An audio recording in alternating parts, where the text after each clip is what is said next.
yang dikaruniai dengan beberapa orang anak, ya.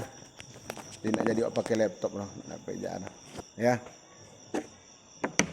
Dikaruniai dengan 3 atau apa, lupa Ustaz Jalul cerita, udah lama Ustaz bacanya. Dari 3 orang anak ini, yang berdua sudah besar, sudah berkeluarga, dan tinggal jauh dari orang tuanya. Nah, tinggal si bungsu leh. Tahu si bungsu? Nah, yang paling kecil, bontot. Anak yang paling kecil, tidak punya adik. Si bungsu, manjo biasa. Kan kalau di awak, kalau si bungsu itu manja. Ketika dia di sekolah di aliyah, di SMA sederajat, dia ngomong sama ayahnya, "Ya, saya sebentar lagi tamat SMA. Mak, saya sebentar lagi tamat SMA." Tuh, nak ngapong Yong, mau ngapa kamu? Kata kedua orang tuanya. Saya rencana mau kuliah. Tapi saya mau kuliah itu kuliah di universitas yang ternama. Universitas yang terkenal. Terkejut kedua orang tuanya, ibu dan ayahnya. Hah? Dia apa? Mahal biaya tuh yang. Tidak sedikit dana yang harus kita persiapkan. Kenapa kamu mau mengambil di situ kuliahnya? Dibilang sama anak ini, biar saya selesai kuliah, tamat kuliah, saya bisa kerja di tempat yang bagus dan berpenghasilan yang bagus. Bisa untuk membantu ibu dan ayah, kata si anak. Mendengar jawaban anak ini, ayah dan ibu ini berpikir juga, kalau memang itu cita-cita kamu, wahai anandaku, wahai anakku, kata si ayah dan ibu ini, yang penting sekarang kamu belajar dulu, tamatkan SMA. Kalau memang nanti, ini kata orang tuanya, perhatikan ini ya, pengorbanan orang tua. Kalau seandainya nanti kamu masih bersikeras di situ, bagaimanapun kami akan coba mencari biaya. Padahal orang tuanya pertamanya tidak merasa mampu untuk menyekolahkan anak di situ. Tapi karena anak basikoe, karena anaknya memang permintaan anaknya seperti itu. Nah, ini pengorbanan orang tua yang harus kalian pahami. Dan rata-rata orang tua seperti ini. Biarlah mereka hanya makan cabai dan minyak di rumah tersebut, tetapi anaknya bisa bersekolah. Itu pengorbanan orang tua. Ndak pedulinya dah. Inya dimarahin oleh atasannya, dia dihina oleh orang, yang penting saya bisa menghasilkan duit untuk sekolah anak saya. Nah, itu rata-rata orang tua seperti itu semuanya. Nggak pedulinya dong. Kalau untuk anak, yang penting saya harus semaksimal mungkin menghasilkan duit. Nah, inilah yang dilakukan orang tua ini, berusaha dia. Ayahnya, kok kebetulan seorang tukang. Tahu tukang? Apa itu tukang? Ya, buat bangunan ya. Buat rumah, buat sekolah, pokoknya bangunan lah. Ya, contoh tukang risiko ya. Tapi sebenarnya kalau tukang ini jeli, sebenarnya bisa saja dia mengumpulkan duit. Tapi entah kenapa lah begitu ayahnya ini. Pas-pasan lah duit yang dihasilkan oleh ayahnya nih. Sampailah anaknya tamat SMA. Tamat anaknya ke SMA. Ditagih di anak aku tadi. Ibu, ayah, jadi saya boleh masuk ke universitas itu? Oh iya nak, iya, silakan daftarkan namanya. Tupiti, duitnya bagaimana? Insya Allah akan ayah sediakan, berapa kamu butuh ayah sediakan. Daftarlah anaknya, kok kebetulan memang anaknya ini pintar. Ya, daftar, lulus. Dibilang oleh anaknya, ya butuh duit untuk bayar ini. Akhirnya karena tidak cukup duitnya, ayahnya pinjam sana, pinjam sini, akhirnya bisa. Dapatlah duit tadi. Berjalannya waktu, tahun demi tahun, tamat anaknya kuliah. Ya, tamat anaknya ke kuliah. Pas tamat kuliah, alhamdulillah rezeki dari Allah Subhanahu wa taala karena memang niat. Nah, ini perhatikan oleh kalian. kalau niat kita untuk membahagiakan orang tua, itu apapun yang akan kita kerjakan pasti berhasil. Kalau niat kita untuk membahagiakan kedua orang tua kita, yakin dan percayalah, cepat atau lambat apa yang kita lakukan pasti berhasil. Maka jangan pernah pelit kepada kedua orang tua. Jangan pernah mengatakan tidak ada. Kalau kalian besok, ya mana tahu, kalian besok kerjanya pas-pasan lah penghasilannya. Untuk bini, anak, dan orang tua. Ya pas-pasan lah gitu. Ketika orang tua kalian nanti meminta, jangan pernah katakan tidak ada. Kenapa? Karena kalau orang tua sudah bersedih, apapun yang kita kerjakan itu sudah bisa dipastikan tidak akan berhasil. Tidak ada berkah. Ustadz pernah mengalami, waktu itu Ustadz belum nikah, udah nikah, tapi anak Ustadz yang udah meninggal apa yang pertama kedua lupa Ustadz. Pokoknya anak Ustadz belum ada.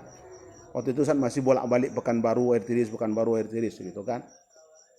Jadi pas Ustadz ngajar di Pekanbaru waktu itu, nelpon ibu Ustadz, Jal, manung gini di Pekan ngajar, bisa kamu pulang ke Rumbai? Iya lama, pulang Ustadz. Permisi sama kepala sekolah, Ustadz saya mau permisi sebentar menjenguk ibu, karena dia ada perlu kayaknya. Yalah, pergi Ustadz. Cerita basa-basi, dah lama rasanya Ustadz mau pamit. Bu, saya mau pamit ngajar, kebetulan tadi izinnya cuma hanya 1 jam. Oh iyalah, pas mau pergi, ada Mbak Piti Jal. Kebetulan di dompet Ustadz waktu itu cuma ada duit 300 atau 200, lupa Ustadz. Itulah duit yang Ustadz pegang, ongkos pakai Honda Ustadz bolak-balik itu ya, untuk dari Pekanbaru ke air tiris gitu. Dan ada yang mau dibeli apa waktu itu, lupa Ustadz. Jadi ada maknya. Berapanya? Mau Ustadz bilang 50. Berbohong, mau bilang 200. Dia lebih gitu kan. Ustadz bilang lagi, ada kini di dompet 300. Ya 350 rasa Ustadz. 350. Ini untuk apa maknya? Listrik sama bayu lain. Itu untuk belanja hari ini tidak ada duit. Oh, saya bilang kan, Ustadz kasih semua. Kosong dompet Ustadz waktu itu. Nah, begitu dompet udah, seandainya waktu itu tuh ya kempes ban Honda Ustadz dorong Honda. Nah, ada begitu, nggak ada duit lagi. Ya, Ustadz udah tawakal aja lagi, nggak ada lagi. Ustadz kasih ke ibu Ustadz, makasih Jal. Kata ibu Ustadz pergi lagi dengan perasaan yang gundah, ya kan? Sampai nanti saya pulang ke air tiris nih, nah ada piti sepi aja lah saya bilang kan. Tapi mudah-mudahan ini berkah karena membantu orang tua. Semuanya Honda terus, kok pikir galau sampai ke sekolah. Sampai sekolah, Ustadz parkirkan Honda Ustadz, mau masuk lagi nih. Pas mau masuk kelas, dipanggil Ustadz oleh TU. Ustadz Seprizal ke kantor. Wis, apa kok saya bilang kan? Ada masalah apa nih? Dipanggil Ustadz ke kantor. Duduk. Oh ini Ustadz ada sedikit bonus lah namanya dari pihak sekolah. Mudah-mudahan bisa membantu. Kasihnya amplop. Apa lo kok saya bilang kan? Iya ini bonus karyawan-karyawan yang tertib, karyawan yang ada bantuan dari yayasan. Oh alhamdulillah, subhanallah mati Ustaz kan. Memang tidak salah. Ketika kita membantu orang tua, pasti kalau kita ikhlas pasti ada gantinya. Saya tengok isi amplop itu 5.000. Bisa makan rumah makan sebelum pulang. Itu kan tandanya apa? Tandanya kalau kita membantu orang tua kita, yakin dan percayalah tidak akan rugi, tidak akan rugi. Karena Ustaz sudah pernah mengalami. Begitu juga cerita anak ini. Jadi berjalannya tahun, anak ini tamat karena dia pintar, diterimalah dia di salah satu perusahaan. Bekerjalah anak itu di situ dengan gaji yang lumayan. Disuruhnya ke ayahnya, ya ayah bontilah kojo. Di rumah lah sama emak, untuk kebutuhan sehari-hari saya yang menanggung seluruhnya, kata anaknya ini. Anak berbaktinya anaknya baik, pada dasarnya anak ini baik. Jadi udah mulai banggalah kedua orang tuanya begitu kan. Berlambat-lambat laun akhirnya anak ini pun jatuh cinta kepada seorang perempuan. Ya kan, namanya laki-laki yang sudah dewasa tentu dia pengen nikah kan gitu. Jatuh cinta kepada seorang perempuan. Datang dia ke ayahnya, ya bisa dan Bacito, bisa saya bercerita ya. Mau cerita apa? Saya punya calon istri. Terkejutlah ibu dan ayah ini. Oh mak, cepat kali nak, kamu kan belum lama bekerja. Iya alhamdulillah ya, bulan depan gaji dan ditambah oleh pihak perusahaan. Jadi kalau untuk menikah bisalah, cukup lah. Dan untuk ayah mak adojonya. Mendengar itu kalau memang iya, cobalah bawa calon kamu ini ke rumah dulu, kami ingin kenal. Kalau kami ke sana, kamu sama-sama tahu kami sudah tua, nak sanggup opo je lah. Ayolah, kata anaknya, dibawalah calon istri ini ke rumah, dikenalkan kepada kedua orang tuanya. Setelah perkenalan, cerita segala macam, dia pulang yang perempuan ini, apa kata ibu dan ayahnya? Nak, kalau bisa carilah perempuan yang lain. Nah, kata kedua orang tua dia nih, carilah perempuan yang lain. Kenapa ya? Kenapa bu? Karena kelihatannya perempuan ini bukan tidak baik, kurang baik untuk kamu. Kalau ada yang lain, cobalah cari yang lain. Itu kan baru sekali ayah kenal, baru sekali ibu kenal. Saya yang udah kenal lama, saya tahu bagaimana tabiatnya, saya tahu bagaimana akhlak budi pekerti dia. Mudah-mudahan apa yang kami prasangka ini salah. Cuman kalau bisa carilah yang lain, kata ayah dan ibu. Tapi karena anaknya sudah terlanjur cinta, ibarat kata orang kan, ala terlanjur cinta. Kalau cinta sudah melekat, tai kambing rasa coklat. Kan itu kan, ndak duli dah. Yang penting dan cinta dan sayang sama perempuan tuh. Ini kan canda coklat cik kami kan, boleh. Ya kan, boleh canda coklat. Singkat cerita, nikahlah dia dengan perempuan ini dan tinggallah di rumah si laki-laki ini. Karena orang tuanya sudah tua, diajak oleh laki-laki ini tinggal di rumah dia. Diajak tinggal di rumah dia. Hari demi hari berjalan. Apa kata perempuan ini? Bang, lebih enak kita tinggal berdua lah bang. Kan gaji abang udah naik nih. Carilah tanah atau belilah rumah. Kata istrinya. Enggak bisa dong dek, ibu ayah saya udah tua, enggak bisa ditinggal. Mendosa aja bini kau tahu, supaya keluar dari rumah tuh. Akhirnya ngomonglah anak dia nih, ya.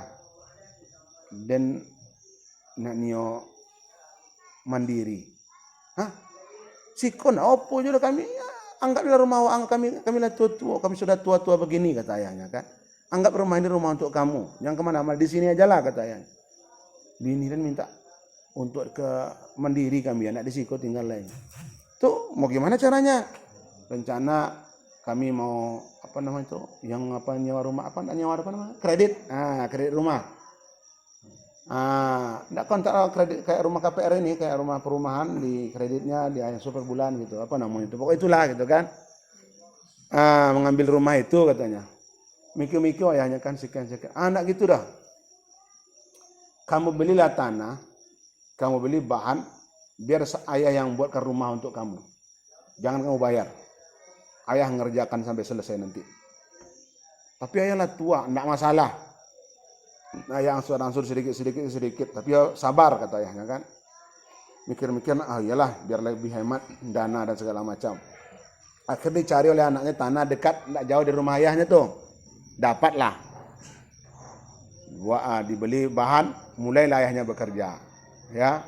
mulai bekerja siang, kadang malam-malam pas dia lagi sehat-sehat dia lanjutkan malam kerjanya tanpa peduli. Akhirnya hampir 2 tahun selesailah rumah anak tuh, megah, ancak dibuat di ayah aku.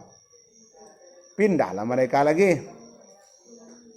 Walaupun ketika mereka pindah itu hati ibu dan ayahnya merasa sedih, merasa gundah gulana. Gimana lah kita nih ditengok sama anak kita nanti ini, bagaimana lah nasib kita nanti ini, kita ada tua tak bisa berusaha lagi.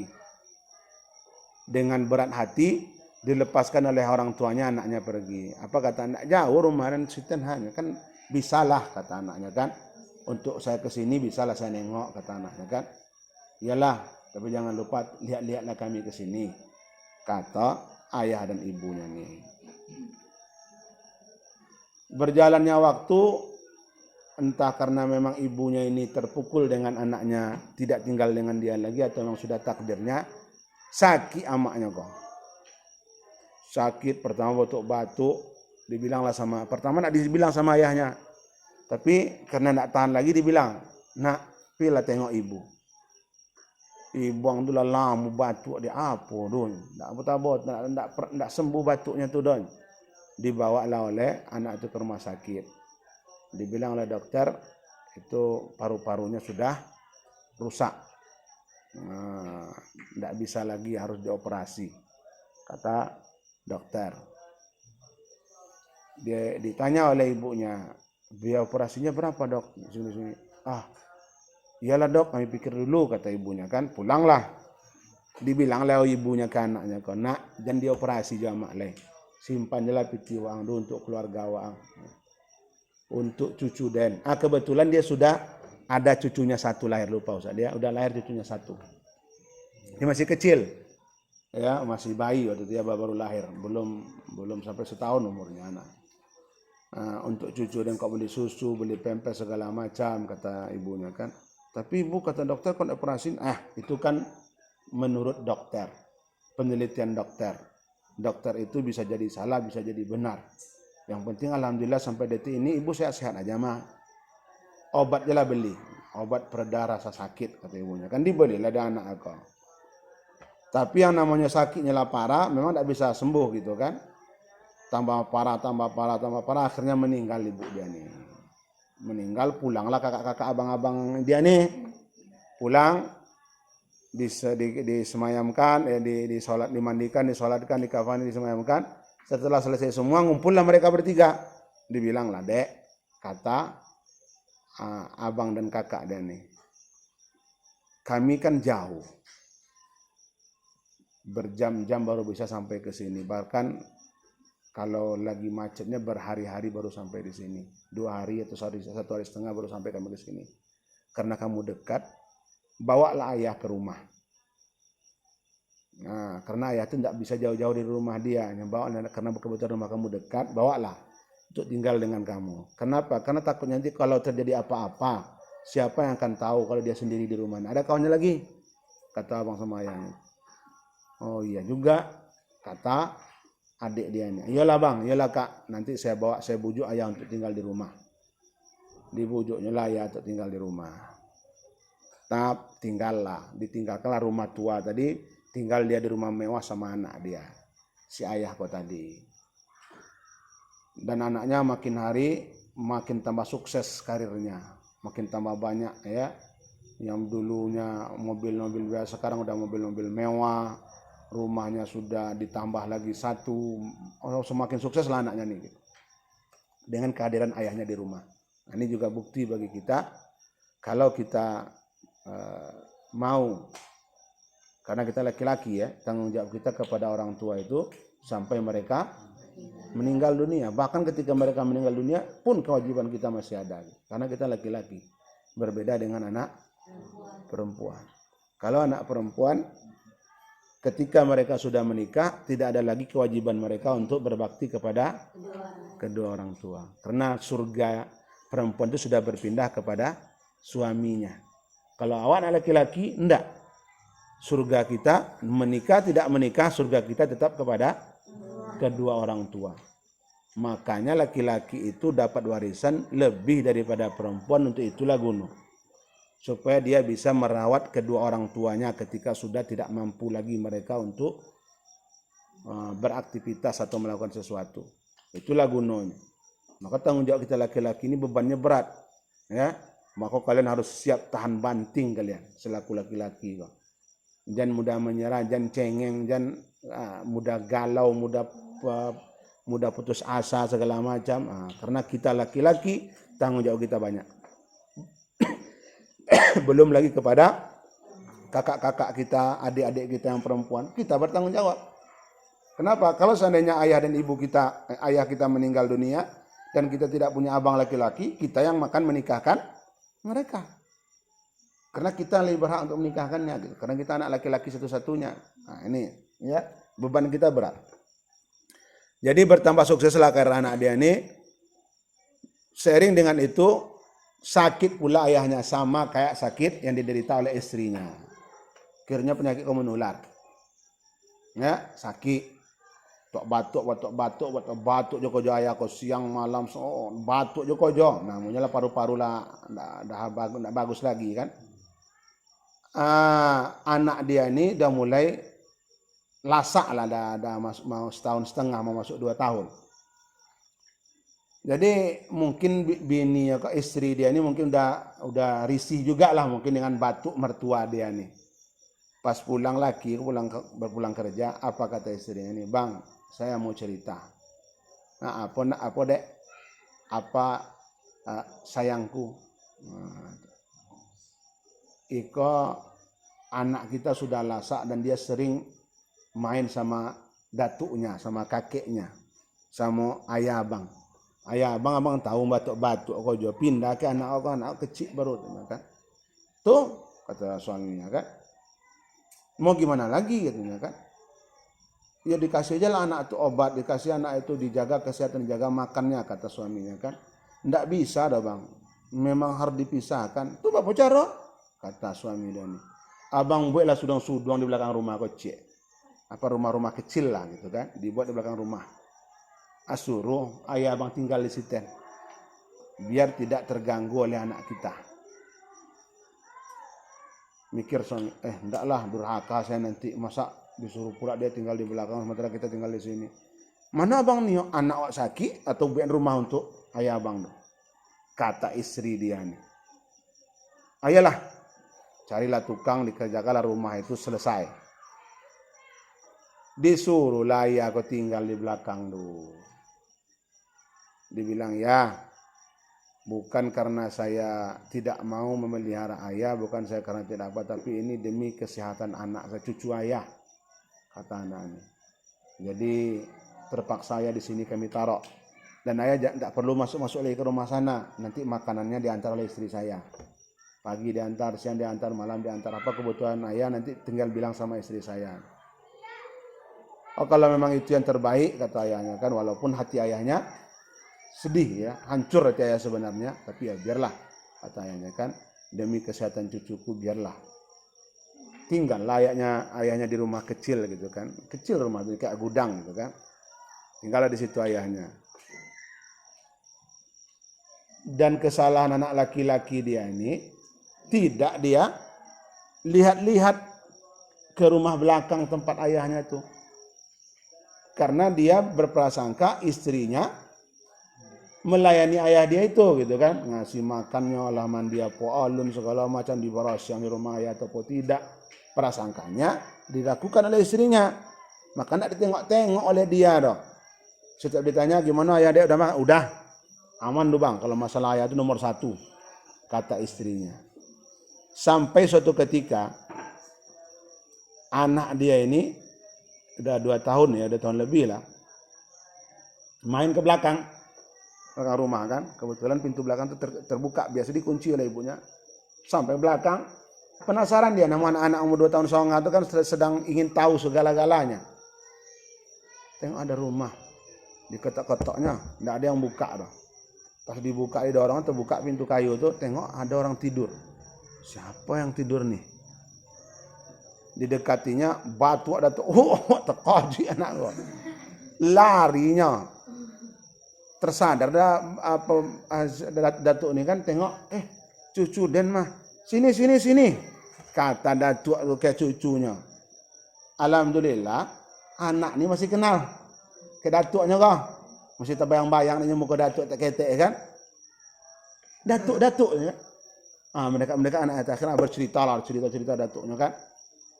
Tuh ditanya oleh anak ni, makan datuknya kan, datuk lah makan gitu kan ya kan. Datuk nih mau makan ya kan. Tengok dia anak itu kan, ini piring datuk ya kan. Iya, beda dengan piring kami di rumah. Kiranya piring nasi dikasih oleh istri dia itu karena takut menular penyakit dia itu sayak tempuwang wah. Ndak piring lah, sayak dijadikannya. Memang celaka bini sini. Kalau ada bini sini kecoyannya lah. Ceraikan saja. Jadi pakai sayak dikasihnya. Yang anak kecil mana kan tahu kan? Ini khusus kata datuknya ke pulau kan? Khusus untuk datuk ajanya kan? Tapi karena saking penasaran anak kok, pas datuk telenga, diambil secik tempurung kok. Tempurung nih, tempat makan datuk kok disimpan, dibawa ke rumah. Pas pulang lakinya sekolah kerja, pas mau makan malam, disediakan oleh istrinya makan malam kan. Tanya gimana, ayah sudah makan? Sudah, kata istrinya kan. Pas ke anaknya kan dikasih. Diambil nasi dia ada pilihan, dipindahkan ke saya dari anaknya. Tak punya kan. Terkejut lah ayahnya kok. Ngapa-ngapa kamu nih? Tanya kan. Dikasih piring, dipindahkan ke tempurung kayak gitu. Tanya kan. Saya mau makan kata anak ini. Nggak kan makan kotor itu kata ayahnya. Masa kotor ayahnya? Datuk di situ makan pakai ini. Lelakinya kok. Masa iya tuh kan? Perut ke belakang. Tengok kiranya ya lah betul tumpuk saya tuh di situ. Istilahnya jangankan untuk dibersihkan, dibuang aja ndak ada bekas-bekas itu, lewat tinawan-tinawan. Gimana orang mau sehat kayak gitu kan? Marah-marah besar suami ini, marah besar. Istri tidak tahu diuntung, ditanya katanya sudah dia apa segala macam. Ini buktinya. Gimana ayah mau marah besar dia malam tuh gitu kan? Pas lagi marah-marah besar tuh turun hujan lebat. Buar petir kan? Apa kata ayah? Lana, jangan wangi-wangi jangan. Pela masuk ke rumah, istirahat, insyaallah ayah sehat. Nak opo je dah kan ayahnya kan. Ayah ikhlas nerima kan. Nak opo, nak terima dulu ya masa ayah contoh binatang dibuat macam ni kau dikasih makan pakai tempurung. Tak terima saya kata anak itu kan. Berlanjut lagi dalam rumah apa kan bertengkar. Karena istri dia ini tak letahan Nah ini dia. Kalau istri itu memilih istri itu tidak berdasarkan agama. Dilawan nggak laki dia. Sekarang gini aja lah kata dia ke suaminya kan kata istri ini. Pilih antara dua aja lah bang. Abang milih saya atau ayah abang? Kata istri dia ini. Kalau milih saya, usir ayah abang di rumah ini. Kalau milih ayah abang, saya yang pergi di rumah ini. Malam ini juga saya akan pergi. Saya bawa anak saya. Tak kaji langsung terdiam suami dia ini 1000 bahasa. Pening dia kan. Sama-sama penting, sama-sama dibutuhkan. Saya butuh kepastian kata istri. Kalau kan kayak gini terus saya tidak tahan. Karena dari awal saya sudah cerita, saya sudah sampaikan, saya kurang setuju kalau seandainya ayah yang sakit-sakitan seperti ini tinggal dengan kita. Akhirnya apa? Iyalah, tapi tunggulah kata suaminya kan. Besok pagi lah, ke malam ini hujan mah.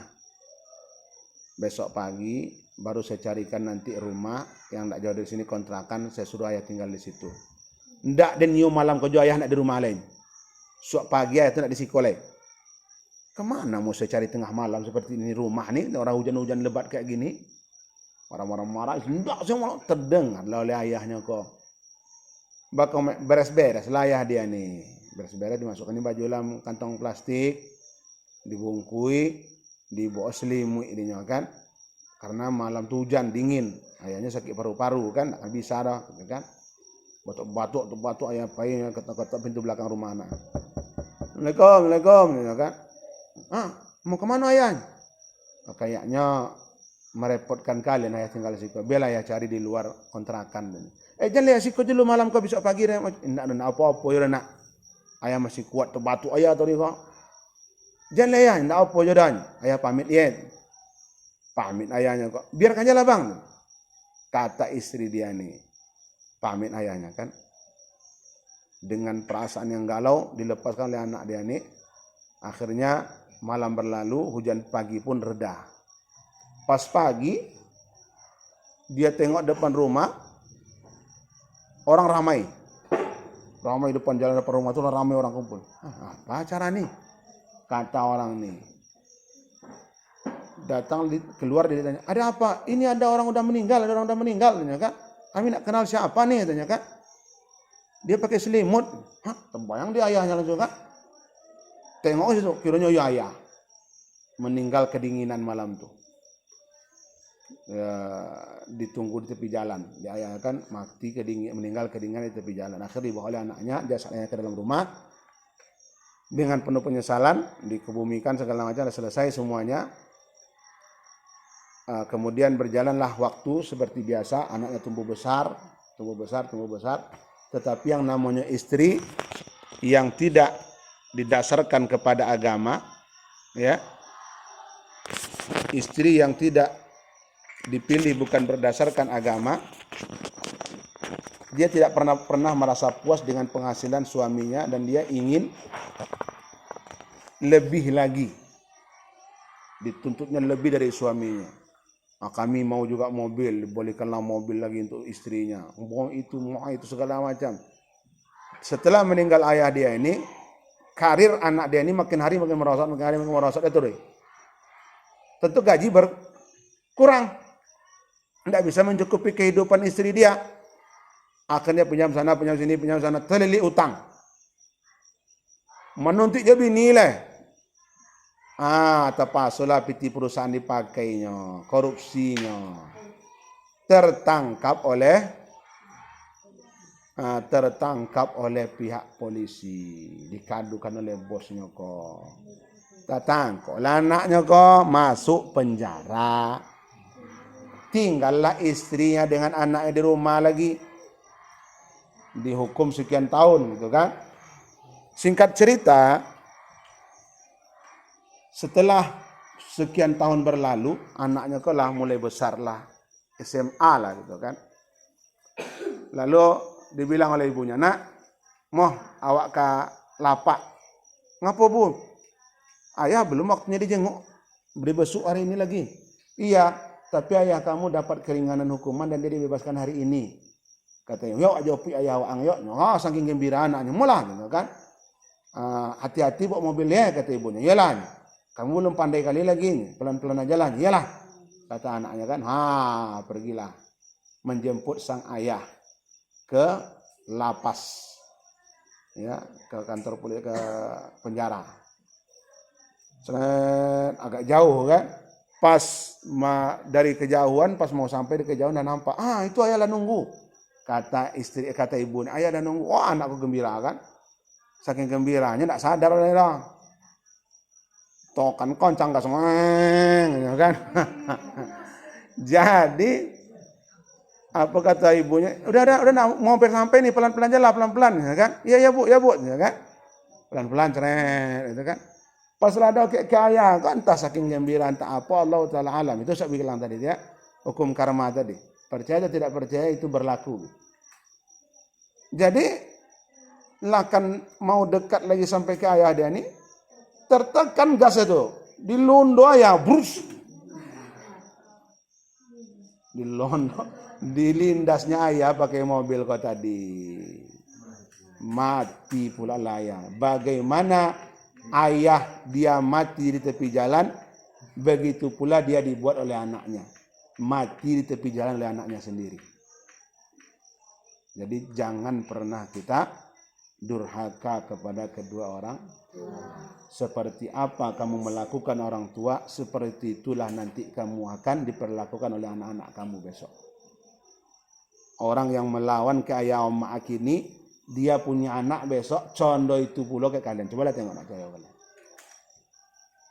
Kalian tidak mau patuh, kalian terlalu banyak menuntut kepada kedua orang tua kalian, sementara orang tua kalian sudah berusaha semaksimal mungkin. Ketika kalian punya anak, seperti itu juga dia dengan kalian nanti. Nah, maka saya bilang tadi di awal, terlepas percaya tidak percaya kita dengan hukum karma, tetapi itu terjadi. Al jaza'u min jinsil amal. Balasan itu sesuai dengan perbuatan yang kita lakukan. Baik kita kerjakan, maka yang baik kita dapatkan. Yang tidak baik kita lakukan, maka yang tidak baik juga akan kita dapatkan. Nah, ini pelajaran bagi kita seluruhnya. Ya. Dan cerita ini Ustaz dapatkan dari ceramah salah seorang syekh, dan dia mengatakan cerita ini asli. Nah, maka oleh karena itu anak-anak Ustadz yang Ustadz sayangi karena Allah Subhanahu wa Ta'ala, kita di dalam kehidupan dunia ini, siapapun dia, orang Islamkah dia, orang di luar Islamkah dia, semuanya itu pasti pengen masuk surga. Siapa aja lah, wak tanya pasti pengen masuk surga.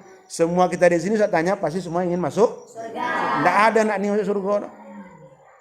Cuman pertanyaannya, sudahkah siap kita untuk melakukan hal-hal yang bisa memasukkan kita ke dalam surganya Allah Subhanahu wa Ta'ala. Nah, ini. Mulai detik ini tanamkan di dalam diri kita, tanamkan di dalam hati kita, dan amalkan itu dalam kehidupan kita sehari-hari. Mulai saat ini saya akan menjadi orang yang lebih baik setiap harinya. Saya tidak akan pernah melawan kepada orang tua. Saya akan patuh kepada kedua orang tua saya. Saya akan melakukan segala hal yang bisa membuat orang tua saya bahagia. Tanamkan di dalam diri kita.